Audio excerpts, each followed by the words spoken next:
Hello everyone, Kariel's here. Today we're going to be working on the PTR. I'm going to show you the new talent feature, as well as some abilities that were added, and how the familiar ones were affected. Um, so let's go ahead and jump on this dummy target and get started. Alright, right off the bat, a couple of things they changed. Let's go ahead and start with the talent tree.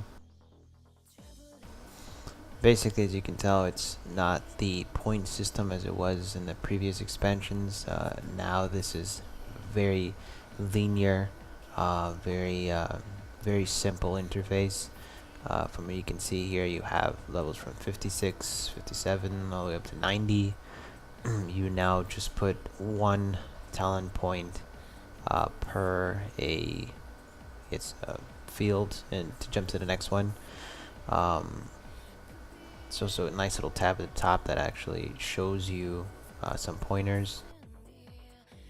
Let's just use it for the sake of the explanation, but basically pretty much tells you exactly how it works. But it's very straightforward other than that.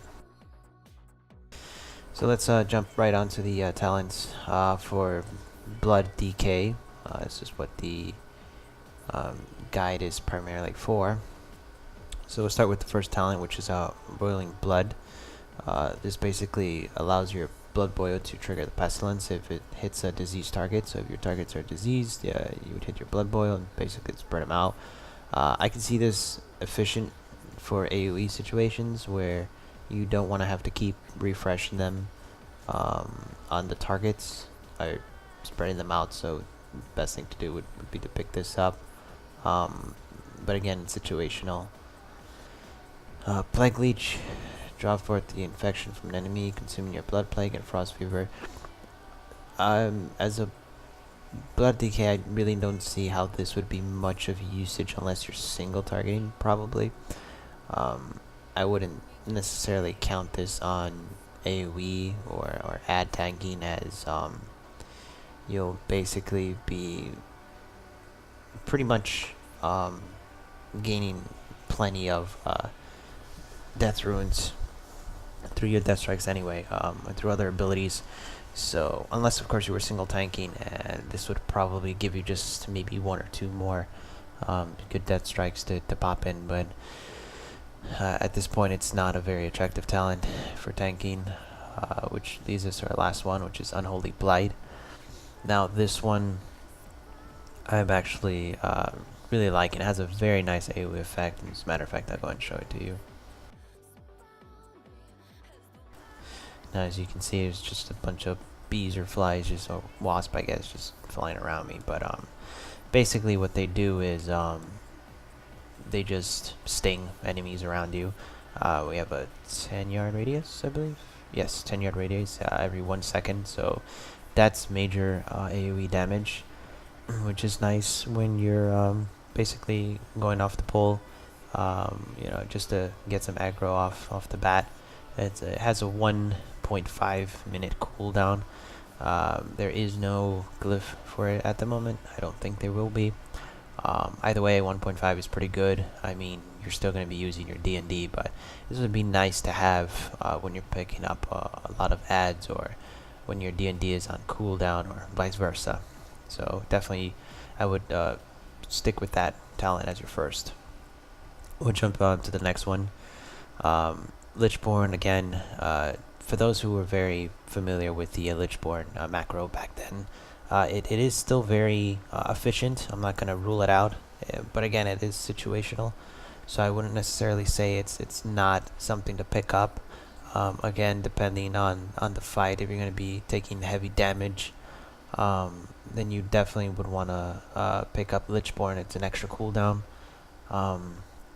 Because again, any other DK can pick up the anti-magic zone. You don't necessarily have to, but if there is no other DK in your raid, and you're comfortable using the cooldowns that you have, you can definitely skip that one, and we'll go ahead and go straight to anti-magic zone. Basically, the difference between picking up the cooldown on this tree um, is basically it's situational. Again, you know, it depends on the fight.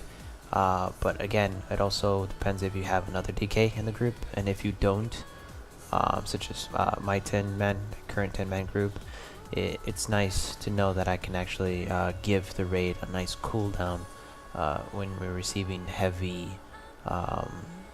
damage from spells. Now, the way this works is basically when actually, you know what, I'll go ahead and show you the effect.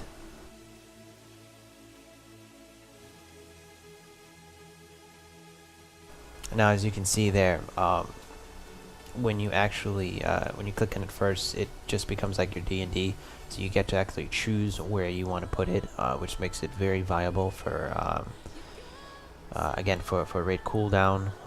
So if you're basically far apart from them, or you just need to drop at a certain stack point, it makes a great tool for that. Now the way it works is that when, well, I'll go ahead and read this. Places a large stationary anti-magic zone that reduces spell damage done to party raid members inside of it by 75%. The anti-magic zone lasts for 10 seconds or until it absorbs at least 40,720 spell damage, which means that this would be most efficient when you're going to be taking a very big hit. So like, let's say for instance in Nefarian, when he is doing his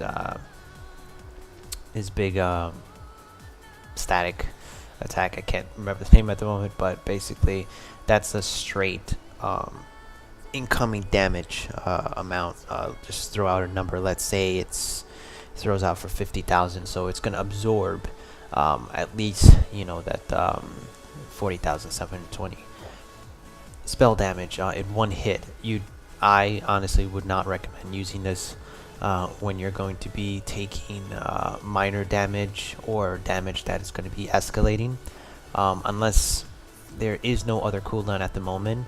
But I would highly recommend you use it for hits that are going to be in one bulk, so so that this way you can get the full effect of it. Because if you place it down and let's say the mob is throwing attacks for you, each tick is about 5k here, 10k there, and then when the big hit comes, it's basically whatever else is remaining on the spell is what it's going to absorb, so you're not going to get the full benefit of it.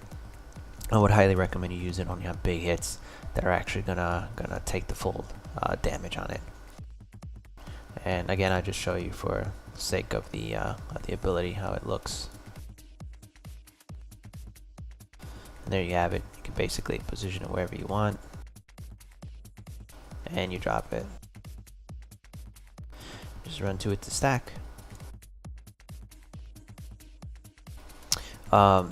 Now, Purgatory may seem a little confusing for some, but basically it's one of those double-edged kind of talents where it may seem attractive in the sense that, okay, so if I basically survive through a hit that would otherwise kill me, I basically get I'm shrouded with Purgatory, absorbing incoming damage healing equal to the amount of damage prevented. So if the hit was 50k and it was going to kill me, then that's basically how much I'll be getting.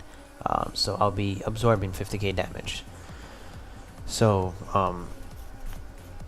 that's it's pretty attractive kind of talent. It was a little tricky when I was first looking at it, but again, I overlooked it and I didn't realize that if there are situations where a healer would cast that last heal, let's say a lay on hands on you, and you're at full health and the attack was supposed to kill you, you're gonna die if you end up using it. So that's basically what it does. If any of the healing absorption remains when the Shroud of Purgatory expires, you're dead.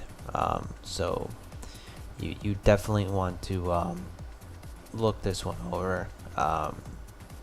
I would disregard it for now. Again, it could be situational. It could be boss fights where you didn't require it, or just any mechanic in the raid. I'm sure it's there for a reason, But it definitely is attractive, and hopefully there will be a battle where it could be necessary. Um, but I would say it's more of a last resort at the moment. Um, oh, and again, it's actually not so much of an absorption, but it's more like a healing. So basically, again, if the hit was for 50k and it was going to kill you, this would basically it heals you for that amount, lasting for 3 seconds. So it basically, if it absorbed out of that 50 30k, then that's what it'll heal you for. Again, very attractive, but I guess at this point I can't really say it. Leave that out for now. The next one, a couple of, again, attractive talents here. You have Death Advance, which is basically a little bit faster. You don't need that for tanking. Asphyxiate, which is pretty nice at first, because I thought, well, you know, it's an extra cooldown to basically silence my enemies, but it's going to probably be more of a either PvE talent or PvP. I'm sorry, PvP or DPS kind of talent. I wouldn't necessarily say it's for a tank at the moment. Chillbane's definitely. God knows how long I've wanted to have this. It's great to know that we can actually use it as blood, simply because of its viability in raids. You know, I can't recall how many encounters require someone in the raid to basically slow down ads. You know, whether it be the bloods in hemorrhage phase during the big dragon guy that I can't remember his name. Yeah, Deathwing. So either that or so many other fights that you would basically use it for. It's extremely viable. Chillbanes is definitely a blessing to have. Finally. Works just the same as before. But definitely, yeah, really great talent. You definitely want to pick that up. Now, in the 60 talent tree, you might have a familiar, which is your Death Pact. So for those who have the macro to basically cast your ghoul and then sack them, again, very situational, just like Lichborn. If you know... Actually, I'll explain the other ones before I go ahead and jump to the Death Pact and compare them for you. Death Siphon, basically you're dealing Shadow Frost damage and healing the Death Knight for 100% of the damage dealt. And then you have Conversion, which is basically a cooldown that you can activate and deactivate. Now I'll go ahead and go through the comparison for Death Pact. This, honestly, between Death Pact and Conversion is what you would probably be going back and forth with. Again, it's situational.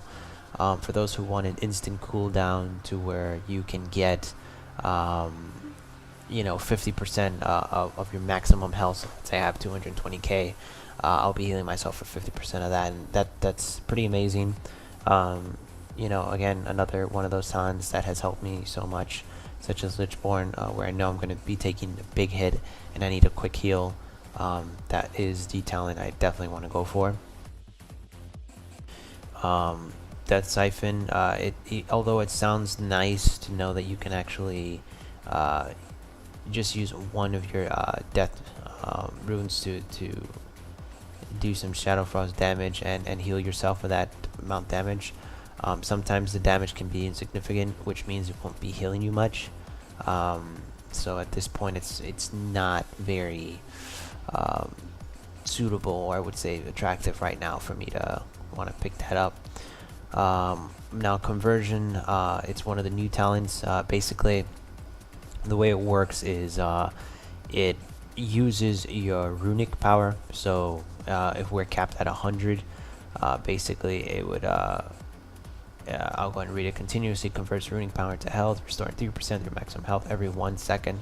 Only base runic power generation from spending runes may occur while conversion is active. This effect lasts until cancelled runic power is exhausted. So basically, only base runic power generation from spending runes. So what it's trying to say is, let's say I go in and let's actually use it on this mob so you can get an idea how it works. So at this point, I'm just gonna go ahead and build up some rune.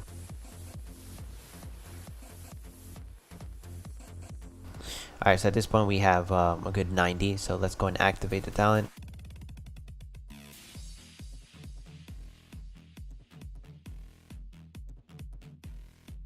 So as you can see there, those green numbers, 6k, 6k, 6k, 6k, 7k, that's basically the healing I am receiving from this talent. Now at this point, I've already dropped to about 20 runic, so you can just simply deactivate it, or you could just let it go until it completely depletes your runic.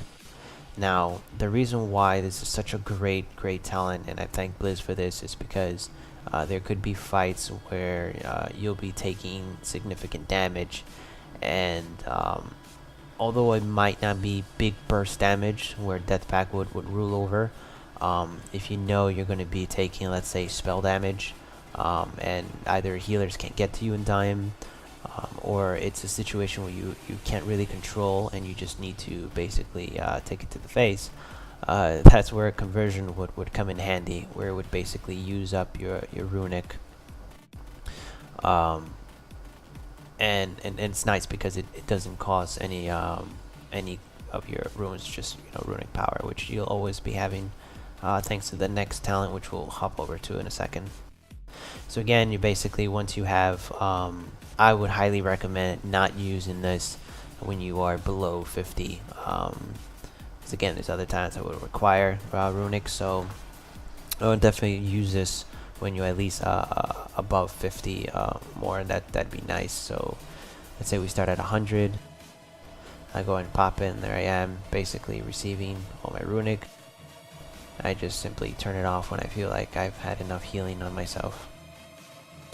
And that's it for conversion. Now the next talent point would be a familiar, where you have Blood Tap, Runic Empowerment, and Runic Corruption. Now Blood Tap, they changed the effect on this. I'll go ahead and read it. Basically, it's each damage Death Coil, Frost Strike, and Rune Strike generates 2 blood charges up to a maximum of 12 charges. Blood Tap consumes 5 blood charges to activate a random fully depleted rune as a death rune. Now, although it may sound attractive because it says, okay, well, I basically can just simply convert my blood taps into a death rune. However, this one, you have to it's more of a charging effect. So let's say I go ahead and I hit with my Rune Strike. It basically generates 2 blood charges up to a maximum of 12, and the blood tap consumes 5 of those, so we're only going to be getting about 2. So we're basically getting an extra death rune, which is nice, which means we don't have to wait until the 1 minute cooldown, or until our previous talent, which basically actually no, I'm sorry, but our part of our 2 set in the previous tier, which basically refreshed it when you got to a certain health point. So this again it's nice. It's probably going to be a situational type of talent where you'll be needing those extra death strikes. But there is another talent you definitely want to pick up that could probably do better than that. You have your Runic Empowerment, which I'm sure everyone is familiar with, where basically you have a 45% chance to activate a random fully depleted rune when you land your Death Coil, Frost Strike, and Rune Strike. However, the difference between the Runic Corruption is, I'm going to read it, when you land damage Death Coil, Frost, or Rune Strike, you have a 45% chance to activate Runic Corruption, increasing your rune regeneration rate by 100% for 2.50 seconds. Now, that is nice, simply because it increases your rune regeneration rather than you basically having 45% chance to activate a random fully depleted rune. However, I'm sure there's going to be elitists who are going to do the math on it, but so far I would say pretty much evened, but I did notice that I get a little bit more rune from corruption, which is nice because it is the new talent, so it would be very attractive for or appealing for new players and hopefully old players. But basically, I mean, again, at this point, I'm sure the math is going to be done once the expansion comes out, or if it has already. I'm not sure if they've tested it much on the beta, but so far I haven't seen anything regarding this. I could be wrong with anything. Hopefully you can leave some comments on the video or some links. But definitely there is something that you will benefit more from the other. So at this point, I'm going for the runic corruption simply because of the increase of the rune regeneration. As you can tell, I pretty much got a full bar, just a few hits. So that's always a plus. And for the last one, 90, because this is a PTR, unfortunately I can't get to the last one, but I'll go ahead and explain it. Basically, you have Gorfine's Grasp, which shadowy tendrils coil around all your enemies within 20 yards of a target, hostile or friendly, pulling them to the target's location. Basically, you have a life grip, or you can have a extra death grip. Now, this is nice because, again, it would be situational for those AoE fights where you would want to basically pick up a bunch of the ads, bring them to you.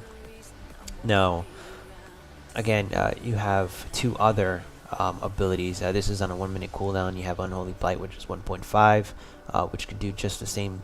And you have a D&D, which you can basically position where you want it, so you don't necessarily have to have Gorfine's Grasp. But again, it is a very appealing talent, so I wouldn't overlook it, but it could just be situational for now.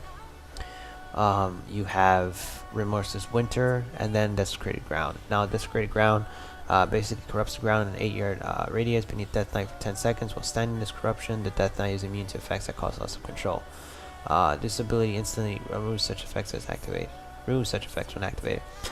So basically, this seems more of a PvP kind of talent at the moment. For those who want to go blood, again, it's very nice the fact that they added a lot of PvP based talents and into the blood tree. So I wouldn't consider this at the moment unless there are fights where basically you would be mind controlled or something like that. But again, you have sure other raid members that can probably dispel or do other abilities that would basically help you, rather than you having to use such an ability. And then it's also on a 2 minute cooldown. So again, I would see it more of a PvP kind of talent. And that leaves us to Remorseless Winter. A very, very awesome talent. Also on 1 minute cooldown. Thanks, Blizz. Basically surrounds the Death Knight with a swirling tempest of frigid air for 8 seconds, chilling enemies within 8 yards every 1 second. Each pulse reduces target's movement speed by 15% for 3 seconds, stacking up to 5 times. Upon receiving a 5th application, enemy will be stunned for 6 seconds. How awesome is that?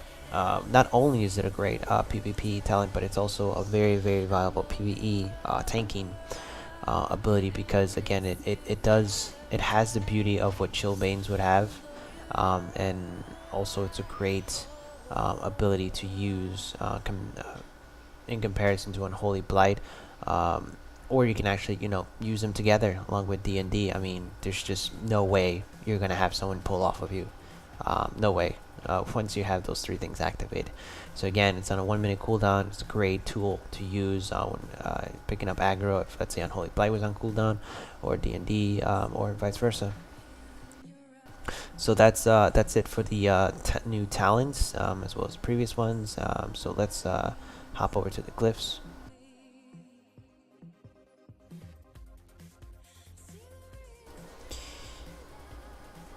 First up, we have the Glyph of Foul Menagerie, which basically causes your army of the death spell to summon and summon undead minions. Unfortunately, it's on cooldown right now, so I can't really show you, but basically it just summons a whole bunch of ghouls, and they're pretty much different. They don't look like the regular ghouls. Actually, it's a pretty nice effect. Next up is your Glyph of Vampiric Blood. which increases your healing received by 15%, which is nice. Definitely a no-brainer. You want to pick that up unless the situation calls for more health, such as impales for heroic madness. Next up is Cliffs of Death's Embrace. I picked this up simply because you can receive 20 runic power when used to heal an allied minion. Again, it doesn't have to necessarily be your minion, so it's always good to get a little bit of extra runic. The only other talent I see, a glyph that I can pick this up, rather than picking this one up, would be your Corpse Explosion. Which is basically just like it was back in the day, where you can just explode a corpse. Again, it's extra damage, nice for AoE, or even for single target, so it's definitely always good to pick that up. Probably situational at this point. Again, it's either or, whatever your preference is. Next up would be a Glyph of Death Coil. Now this one works completely different. This is actually one of the coolest glyphs I've seen so far. Basically, your death coil shrouds them or your allies with a protective barrier that absorbs up to 4,554 damage. So it would be great to use when your raid is taking some damage. Help out the healers, especially as a tank, as Prompt Paladin would use its Ward of Glory on other members. So you're not necessarily healing them, but you are putting a barrier on them, kind of like what a priest would do. This priest, so that's always nice to know, that you can help out the raid as much as possible. Glyph of Resilient Grip. This is the same one as before. Basically, the target's immune, it resets. Always nice extra aggro cooldown, or taunt. Last one, that is empty. I'm actually gonna use it for Outbreak. Basically, your Outbreak spell no longer has cooldown, but now calls for runic power. So it's always nice because, again, with the way the runic power works now, even as it did before, you're always going to have runic. So it's good to know that you're off of the 1 minute cooldown. So this way you can focus on other abilities rather than always having to wait for that 1 minute for you to pop it. Because again, sometimes I've had situations where I would use it on an enemy that ends up dying too fast, or I end up having to tank something else. So it's pretty much a waste. So it's always nice that it only costs me 40 runic power, and I can always have it ready for the next mob. So that's basically it for the talents and for the glyphs. That's pretty much everything for that has changed. Just a couple of other things. Again, your blood presence, still your tanking presence. You don't want to tank anything else but blood. I did notice they basically added the chance to receive a critical strike by 6%. I'm sure they added this. I'm sure this also counts towards the healing. So that's a 6% increase in critical strike on your healing. What else? They also added control undead.